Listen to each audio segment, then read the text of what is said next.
La mujer de negro, capítulo 1. La Nochebuena. Eran las 9:30 de la Nochebuena, mientras atravesaba el largo vestíbulo de Monk's Peace, tras salir del comedor, donde acababa de disfrutar de la primera de las alegres cenas de las fiestas, y dirigirme al salón y al fuego en torno al cual mi familia se había reunido. Hice una pausa y, como tenía por costumbre en el transcurso de la noche, me dirigí a la puerta, la abrí y salí.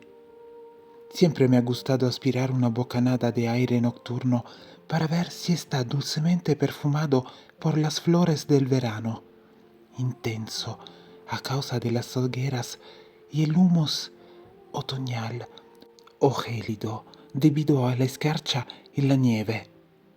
Me agrada contemplar el firmamento que se extiende sobre mi cabeza, ver si hay luna y estrellas o la oscuridad más absoluta, y escrutar la negrura que aparece ante mis ojos. Me apetece estar atento a las llamadas de los seres nocturnos, al gemido del viento que arrecia o decrece, o al golpeteo de la lluvia en los árboles del huerto.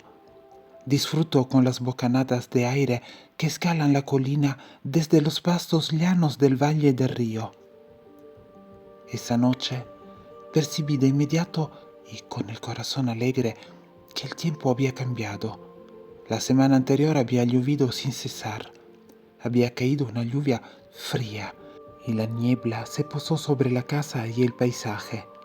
Desde las ventanas solo podía verse 1 o 2 metros jardín abajo. Era un tiempo pésimo. Daba la sensación de que nunca era totalmente de día y resultaba desapacible. Salir a caminar era desagradable. La visibilidad resultaba insuficiente para cazar y los perros estaban taciturnos y cubiertos de barro. Dentro de la casa, las lámparas permanecían encendidas todo el día. Las paredes de la despensa, del anexo y de la bodega resumaban humedad y olían mal, y los fuegos chisporroteaban, ahumaban y ardían con deprimente falta de intensidad. Hace muchos años que las condiciones meteorológicas afectan mi vida en demasía, y reconozco que, de no ser por la atmósfera de alegría y el ajetreo que imperaban en el resto de la casa, me habría hundido en la desesperanza y el letargo. No habría disfrutado de la vida como me gusta hacer, y mi propia susceptibilidad me habría irritado. Como las inclemencias del tiempo provocan en Esme un animoso desafío, los preparativos de las Navidades de ese año habían sido más amplios e intensos que de costumbre. Me aparté 1 o 2 pasos de la sombra de la casa para ver a la luz de la luna cuánto me rodeaba. Monk's Peace se encuentra en una cumbre que se eleva suavemente alrededor de 120 metros desde el lugar donde el pequeño río Ní serpentea de norte a sur por esa zona fértil y resguardada del país. A nuestros pies hay pastos salpicados de pequeñas arboledas de ejemplares frondosos. A nuestras espaldas se extienden varios kilómetros cuadrados de una zona muy distinta, formada por monte bajo y landas, un manchón de terreno agreste en medio de un territorio primorosamente cultivado. Estamos a poco más de 3 kilómetros de una aldea de dimensiones considerables y a 11 de la población principal con mercado, pero predomina una atmósfera de lejanía y aislamiento que nos lleva a sentirnos mucho más distantes de la civilización. Vi Monk's Peace por primera vez una tarde de pleno verano, en la que había salido a pasear en cabriolé con el señor Bentley. El buen hombre había sido mi patrón, aunque últimamente me había convertido en socio de pleno derecho del bufete en el que de joven había entrado como pasante y en el cual, dicho sea de paso, permanecí durante toda mi vida laboral. En aquel entonces el señor Bentley se acercaba a la edad en la que se mostraba propenso, poco a poco, a soltar las riendas de la responsabilidad, a pasarlas de sus manos a las mías. Si bien siguió acudiendo a nuestro bufete de Londres como mínimo una vez por semana hasta su fallecimiento, cuando contaba 82 años. De todas maneras, se acostumbró cada vez más a vivir en el campo. Como no le atraían la caza ni la pesca, se dedicó a desempeñar las funciones de magistrado rural, coadjutor, así como las de director de esta, aquella y la de más allá junta, cuerpo y comité parroquiales y del condado. Me sentí aliviado y satisfecho cuando, después de tantos años, me hizo por fin socio de pleno derecho, si bien seguí convencido de que ese cargo no era ni más ni menos de lo que merecía, ya que había trabajado como un burro y asumido gran parte de la responsabilidad de dirigir el destino del bufete, cobrando lo que, en mi opinión, era una remuneración insuficiente, al menos en lo que mi posición se refiere. De modo que aquel domingo por la tarde estaba sentado junto al señor Bentley y disfrutaba al contemplar el paisaje verde y amodorrado por encima de los setos de espinos, cuando el jefe condujo a paso lento al pony rumbo a su casa solariega, una vivienda bastante fea e imponente. Repantigarme sin hacer nada me resultó raro. En Londres vivía para trabajar, salvo el tiempo libre que dedicaba a estudiar y coleccionar acuarelas. A la sazón tenía 35 años y hacía 12 que había enviudado. La vida social no me atraía y aunque en líneas generales gozaba de buena salud, era propenso a enfermedades y malestares nerviosos debidos a las experiencias que más adelante describiré. A decir verdad, envejecía prematuramente y era un hombre sombrío, pálido y de expresión tensa. Un bulldog. Comenté con el señor Bentley la tranquilidad y lo benigno del día. Me miró por el rabillo del ojo y comentó: Debería comprarse algo por esta zona, ¿no le parece? Una preciosa casita. Tal vez allí abajo. Señaló con el látigo un caserío cómodamente asentado en un recodo del río, con las paredes blancas calentadas por el sol de la tarde. Deje la ciudad cualquier viernes por la tarde. Dé un paseo por aquí. Llénese los pulmones de aire fresco y tome huevos y nata de primera. La idea tenía su encanto, pero lejano, y me pareció que no se vinculaba conmigo, así que me limité a sonreír, a aspirar el aroma cálido de las hierbas y las flores silvestres, a observar el polvo que los cascos del pony levantaron en el camino, y me olvidé del tema. Mejor dicho, lo descarté hasta que llegamos a un tramo que pasaba frente a una casa de piedra de proporciones ideales, construida en una cuesta, por encima de una panorámica espectacular del valle del río que se extendía varios kilómetros más allá hasta llegar al perfil violeta azulado de las colinas distantes. En ese momento me dominó algo que no puedo describir con exactitud, una emoción, un deseo. No, fue algo más, una certeza, la certidumbre, tan clara e impactante que involuntariamente grité al señor Bentley que se detuviese, y casi sin darle tiempo abandoné de un salto el cabriolé y me detuve en un otero cubierto de hierba. En primer lugar miré esa casa tan bonita, tan adaptada al sitio que ocupaba, esa casa modesta, pero segura de sí misma, y a continuación pasé la vista por la campiña, No experimenté la sensación de haber estado allí, sino la convicción absoluta de que volvería a ese lugar, de que la casa ya era mía y estaba invisiblemente unido a ella. A un lado, un arroyo correteaba hacia el prado situado más abajo, desde donde serpenteaba en dirección al río. El señor Bentley me observaba con curiosidad desde el cabriolé y comentó: No está nada mal.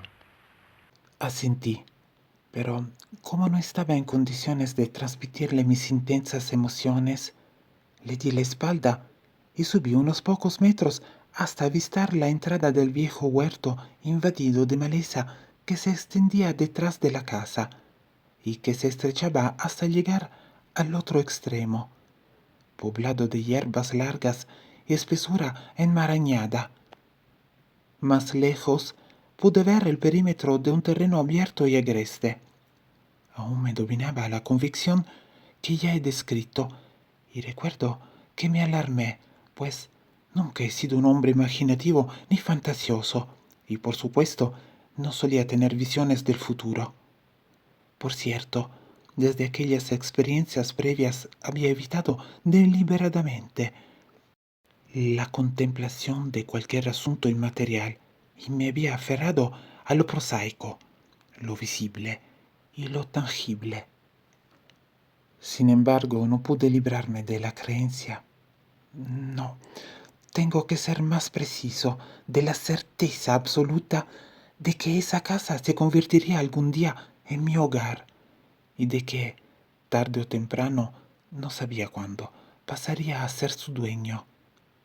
Cuando por fin lo acepté y lo reconocí, experimenté una profunda sensación de paz y contento que hacía muchos años que no sentía, y regresé con el corazón ligero al cabriolé, donde el señor Bentley me aguardaba bastante sorprendido. La emoción abrumadora que había experimentado en Monk's Peace me acompañó, aunque no ocupó el primer plano de mis pensamientos, cuando esa tarde abandoné el campo y regresé a Londres. Dije al señor Bentley que si se enteraba de que la casa estaba en venta, me encantaría saberlo. Varios años después, me informó de que la habían puesto en venta. Ese mismo día me puse en contacto con los agentes y varias horas más tarde, sin siquiera volver a verla, ofrecí una cifra que aceptaron. Pocos meses antes había conocido a Esme Ainley. Nuestro afecto había ido en constante aumento, pero como todavía estaba maldito por mi indecisión en todo lo referente a las cuestiones emocionales y personales, guardé silencio en lo que se refiere a mis intenciones futuras. Tuve la sensatez necesaria como para considerar la noticia sobre Monk's Peace como un buen augurio, y una semana después de convertirme formalmente en el propietario de la casa, viajé al campo con Esme y le propuse matrimonio entre los árboles del viejo huerto. Esme aceptó y poco después nos casamos. Nos fuimos enseguida a vivir a Monk's Peace. Aquel día me convencí sinceramente de que por fin me había librado de la larga sombra que arrojaban los acontecimientos del pasado, y por su expresión y la calidez de su apretón de manos, tuve la sensación de que el señor Bentley pensaba lo mismo y de que se había quitado una pesada carga de encima. Siempre se había considerado responsable, al menos en parte, de lo ocurrido.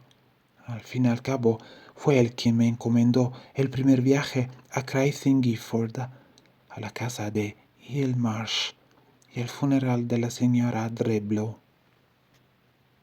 Toda esa historia no podía estar más lejos de mis pensamientos, al menos de los conscientes, mientras aquella Nochebuena aspiraba el aire en la puerta de mi casa. Hacía 14 años que Monk's Peace era el más feliz de los hogares, el de Esme, el mío y el de los 4 hijos que había tenido en sus primeras nupcias con el capitán Ainley. En los primeros tiempos solo viajaba hasta allí los fines de semana y en vacaciones. Pero la vida y los negocios en Londres comenzaron a fastidiarme desde el día en el que compré la casa y me alegré de retirarme definitivamente en el campo en la primera oportunidad que se me presentó. Era ese hogar feliz al que mi familia acudía de nuevo para las Navidades. En cuestión de segundos abriría la puerta y oiría el sonido de sus voces procedentes del salón, a menos que me llamara de un modo imperativo mi esposa, preocupada ante la posibilidad de que pillase un resfriado. Era indudable de que la noche se había vuelto muy fría y despejada. El firmamento estaba tachonado de estrellas y la luna llena parecía rodeada por un halo de escarcha. La humedad y las nieblas de la semana anterior habían desaparecido en la noche, como los ladrones. Los senderos y las paredes de piedra de la casa brillaban tenuemente y mi aliento formaba vaho al entrar en contacto con el aire.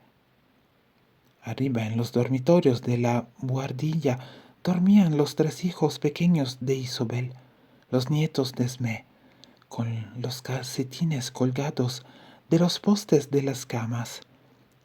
A pesar de que el día siguiente no vería nieve, al menos el día de Navidad mostraría un semblante alegre y despejado. Aquella noche había algo en el aire. Supongo que algo me recordaba a mi propia niñez, añadido a otra cosa que los críos me habían contagiado y que, pese a tener la edad que tenía, me entusiasmaba. Como es obvio, no tenía ni la más remota idea de que mi tranquilidad de espíritu estaba a punto de derrumbarse y de que aflorarían recuerdos que consideraba definitivamente muertos. En ese momento me habría parecido imposible pensar que recuperaría mi estrecha relación, aunque solo fuera en el transcurso de intensas evocaciones y vívidos sueños, con el miedo cerval, el terror espiritual. Eché un último vistazo a la escarchada oscuridad, suspiré satisfecho, llamé a los perros y entré con la expectativa de fumar una pipa y beber una copa de buen whisky de Malta, junto al fuego chisporroteante, en compañía de mi familia. Crucé el vestíbulo, entré en el salón y noté un estremecimiento de bienestar, parecido al que suelo experimentar en mi vida en Manspeace, sensación que de forma natural desemboca en otra de sincero agradecimiento. Por supuesto agradecí ver a mi familia arrellanada ante el enorme fuego que en ese momento Oliver avivaba hasta una altura y unas llamaradas peligrosas mediante el añadido de otra rama del viejo manzano del huerto, frutal que en otoño habíamos talado. Oliver es el primogénito de Esmé, y tanto entonces como ahora guarda un gran parecido con su hermana Isobel, sentada junto a su marido, el barbado Aubrey Pierce, y con Will, el que le sigue en edad. Los tres tienen sencillos y francos rostros de ingleses, propensos a la redondez, y con el pelo, las cejas y las pestañas de tono castaño claro, el mismo color de los cabellos de su madre antes de quedar veteado de canas. Isobel tenía solo 24 años, pero ya era madre de 3 niños y estaba decidida a engendrar más vástagos.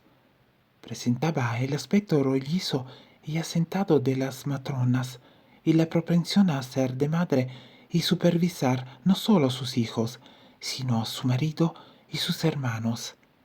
Había sido la más sensata y razonable de las hijas. Era cariñosa y encantadora y daba la impresión de que en el tranquilo y juicioso Aubrey Pierce había encontrado a su compañero ideal. Sin embargo, en varias ocasiones había advertido que Esmé la miraba con melancolía, y más de una vez había expresado, aunque con gran delicadeza, y solo en mi presencia, el deseo de que Isobel fuese menos formal, más fogosa e incluso frívola. Debo confesar que no me habría gustado nada. No me habría gustado que algo agitase la superficie de ese mar apacible y pacífico.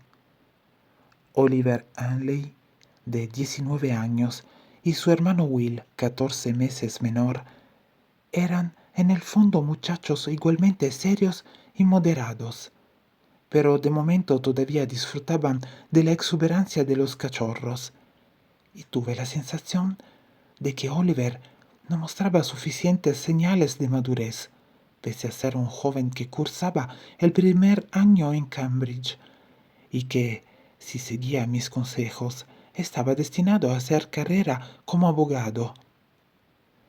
Will estaba tumbado boca abajo ante el fuego, con el rostro iluminado por las llamas, el mentón apoyado en las manos.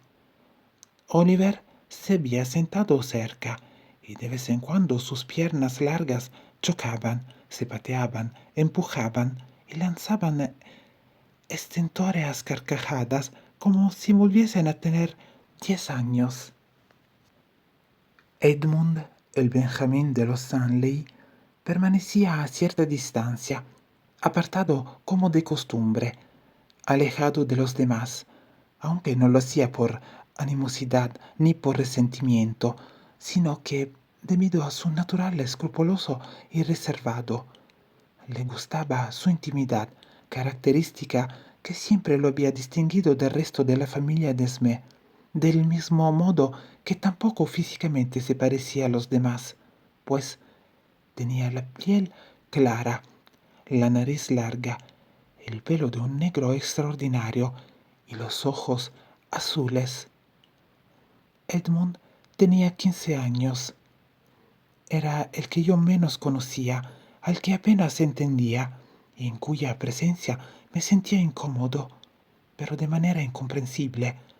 Lo quería más profundamente que a los demás. El salón de Monk's Peace es alargado, de techos bajos y con ventanales en ambos extremos. En ese momento las cortinas estaban echadas, pero durante el día entraba por los ventanales mucha luz, tanto desde el norte como desde el sur. Esa noche las guirnaldas y festones de las ramas de hojas verdes que Esme y Isobel habían cortado por la tarde colgaban sobre la chimenea de piedra, y entre las hojas asomaban bayas y cintas rojas y doradas. En una punta de la sala se encontraba el árbol, engalanado, iluminado con velas, bajo el cual se apilaban los regalos. También había flores, jarrones con crisantemos blancos, y en el centro de la estancia, sobre una mesa redonda, una pirámide de frutas pintadas de dorado y un cuenco con naranjas llenas de clavos de olor cuyo aroma impregnaba el aire y se mezclaba con el de las ramas y del humo de leña, que constituye el perfume mismo de la Navidad. Me repantigué en mi sillón, un poco apartado del fuego, e inicié la tarea prolongada y relajante de encender la pipa. Mientras lo hacía reparé en que había interrumpido una animada conversación y en que Oliver y Will estaban impacientes por continuar. Muy bien, ¿de qué se trata?, pregunté, antes de dar las primeras y cautelosas caladas a la pipa. Se produjo una nueva pausa, después de la cual Esme meneó la cabeza y sonrió sin dejar de bordar. Venga ya. Oliver se puso en pie, se dedicó a recorrer rápidamente la estancia, apagó todas las lámparas salvo las luces del árbol navideño, y cuando regresó a su asiento, solo nos veíamos gracias a la luz del fuego. Esme se vio obligada a interrumpir el bordado y no cesó de protestar. Será mejor hacerlo correctamente, afirmó Oliver muy satisfecho de sí mismo. Dejaos de historias, chicos. Vamos, Will, te toca, ¿no? No, es el turno de Edmund, Ajá, espetó el más joven de los Stanley con voz extraña y profunda. Por mucho que quisiera, no podría. ¿Es necesario apagar todas las luces? Inquirió Isobel, como si se dirigiese a críos pequeños. Por supuesto, hermana, hay que apagarlas para alcanzar la atmósfera auténtica. Pues no creo que me apetezca. Oliver gimió roncamente. En ese caso, que se ocupe otro. Esme se inclinó hacia mí y musitó. Están contando historias de fantasmas. Ni más ni menos, exclamó Will con la voz ondulante por el entusiasmo y la diversión. Es lo ideal en Nochebuena. Se trata de una antigua tradición. La casa rural solitaria, los invitados que se apiñan en torno a la chimenea en una habitación a oscuras, el viento que aúlla en las contraventanas. Oliver volvió a gemir. Entonces volvió a sonar el tono afable y flemático de Aubrey. Pues será mejor que nos pongamos manos a la obra. Oliver, Edmund y Will compitieron entre sí para ver quién desgranaba el relato más horroroso y escalofriante, salpicado de efectos dramáticos y de gritos de fingido terror. Se superaron mutuamente a la hora de alcanzar los extremos de la inventiva y acumularon un tormento sobre otro.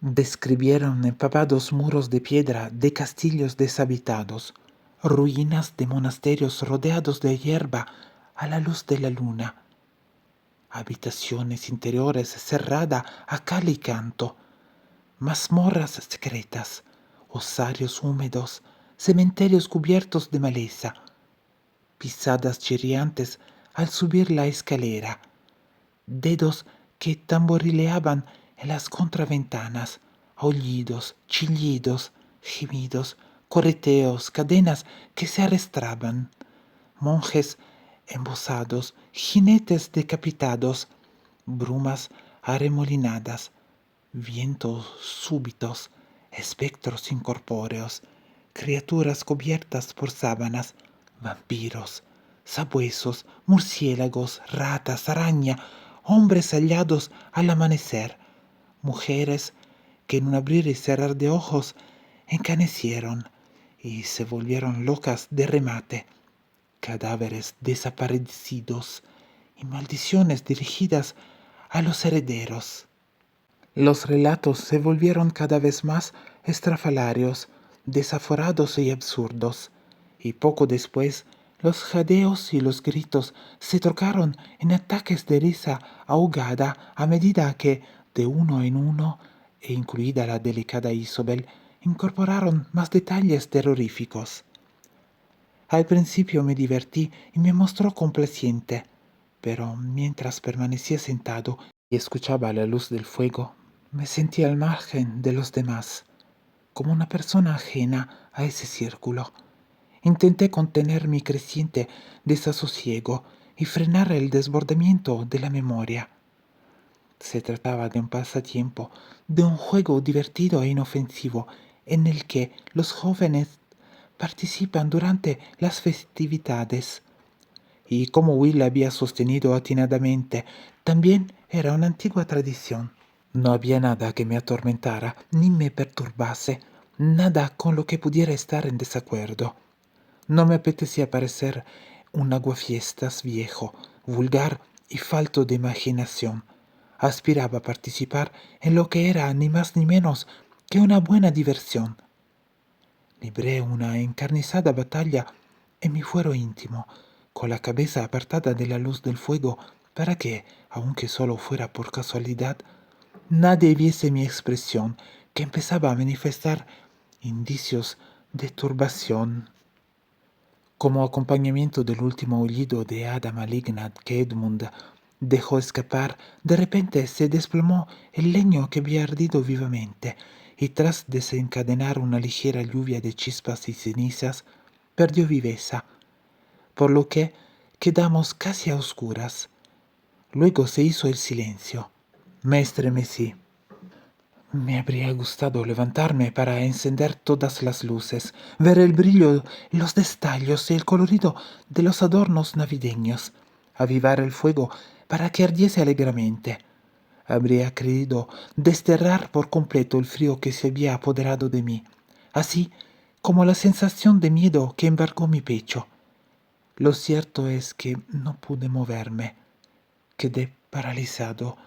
Como siempre, experimenté una sensación largamente olvidada y a la vez demasiado conocida.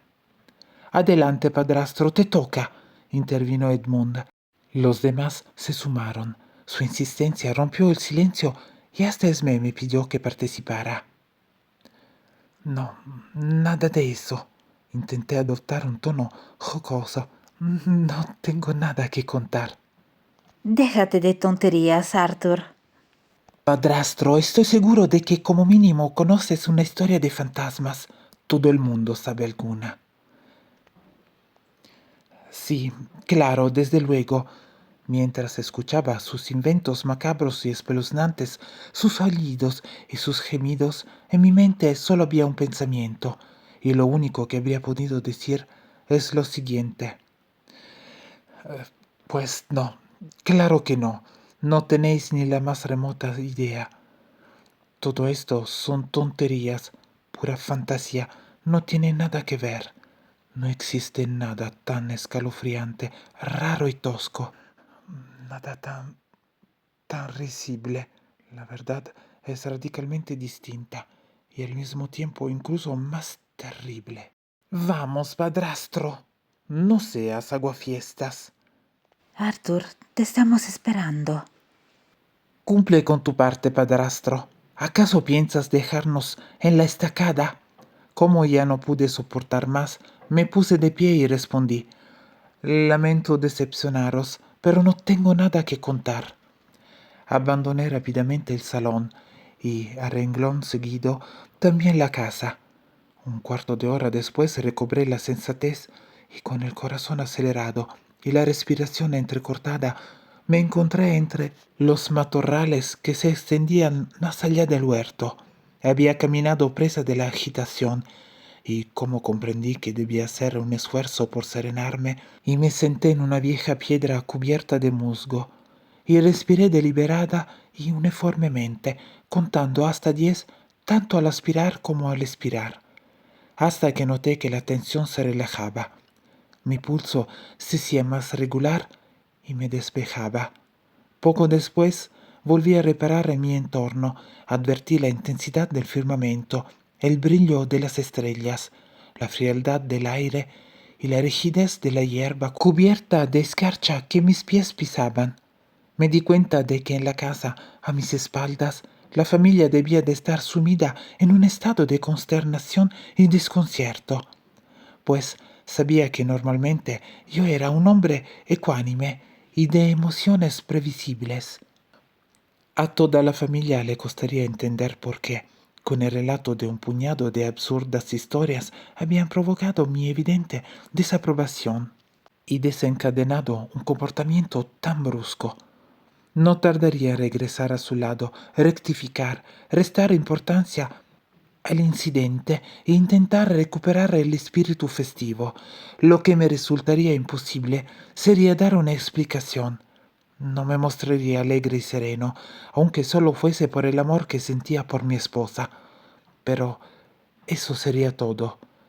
Me había regañado por ser un aguafiestas e intentado convencerme de que refiriese por lo menos alguna historia de fantasmas que, como cualquier otro ser humano, sin duda conocía.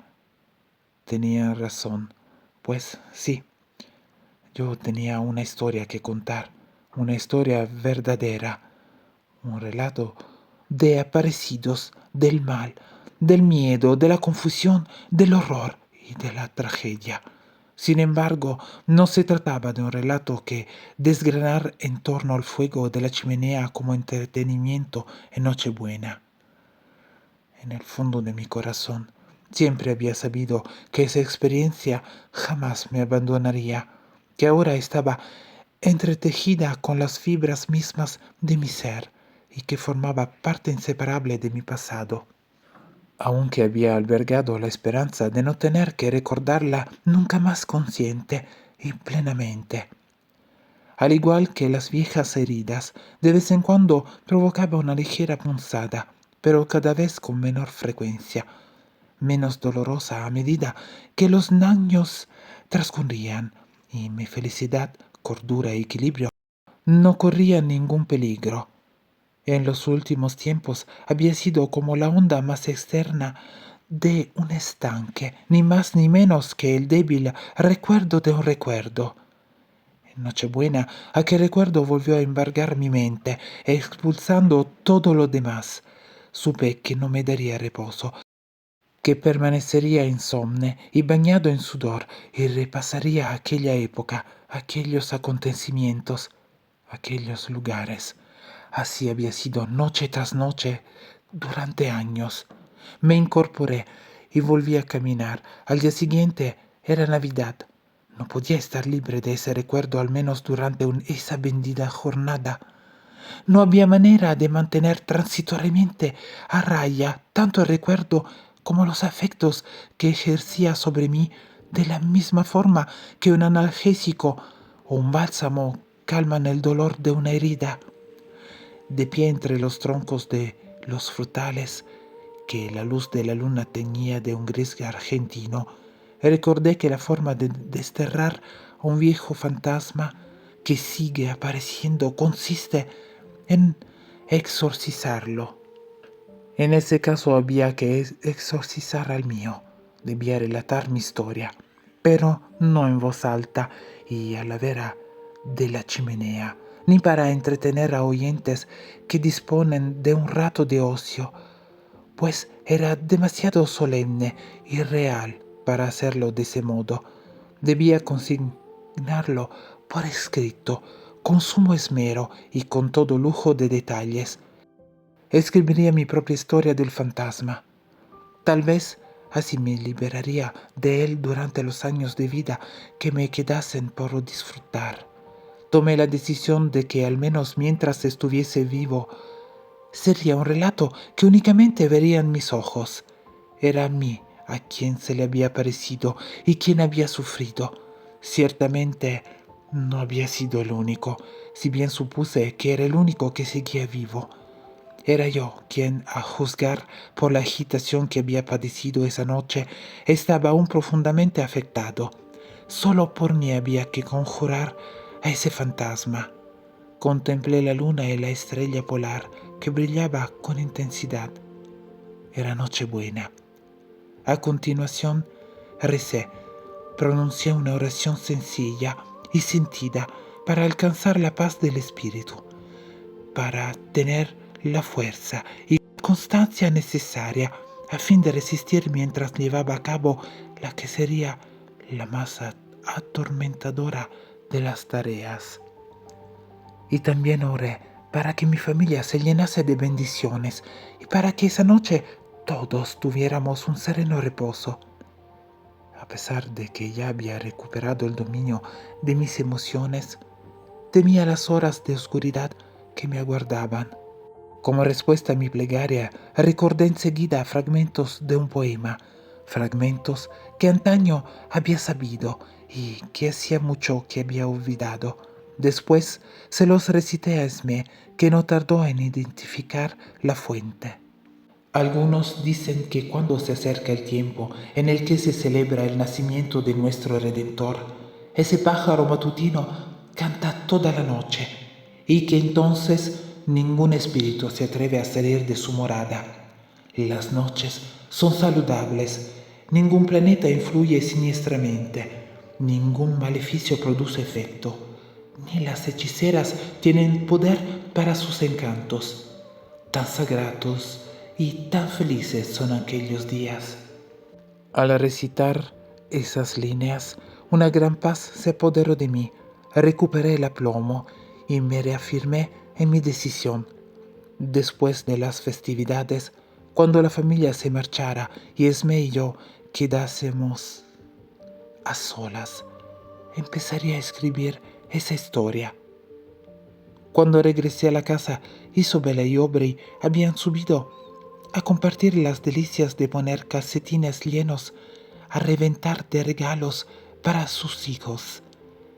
Edmund leía. Oliver y Will estaban en la vieja sala de juegos de la otra punta de la casa, donde había una destartalada mesa de billar, y Esme recogía el salón antes de acostarse.